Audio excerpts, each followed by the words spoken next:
Hello, it's Amy, and today I have a support tutorial to help you make these adorable little kitties. They are the feature designed for the Halloween crochet along that is going on right now.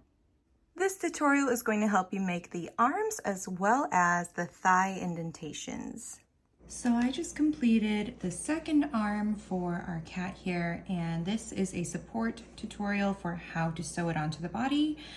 So it is really important that you remember not to stuff it, first of all, and when you sew it down, make sure that you are tugging it so that it is the full length. If you happen to sew it a little bit above, it's going to bubble out like that, and it just looks a little bit unnatural. So first, weave into the center of the magic circle of where we just closed up our piece, and let's go up about 3 rounds or so on the back of the arm, the side facing the body.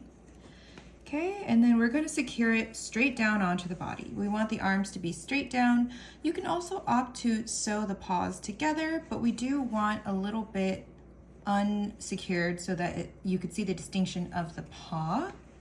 So this is the center of my body here. Okay, now I'm just going to weave through like so, and then make sure to go up and down the length of the arm.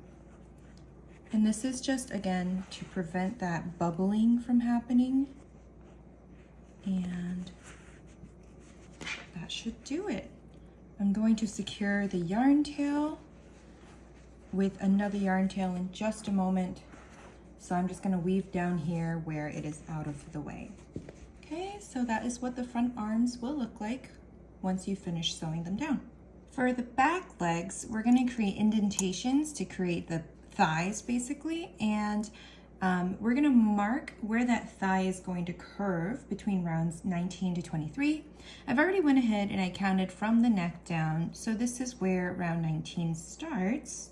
So I'm going to start around here, maybe 1, 2, 3 stitches away from the back of the arm, and then we're just going to outline the shape of the thigh, and I'm just going to make it curved like so.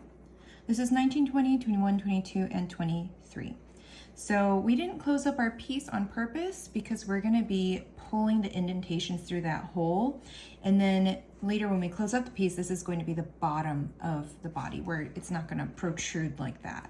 Okay, so I've already went ahead and I've cut about 1 foot or so of yarn, and it could be any color. I am using white here because I just wanted something that wouldn't stick out too much. And so go through the hole right here and then out where our first pin is. Let's leave about a 3-inch tail or so because we're going to need that to tie a knot later.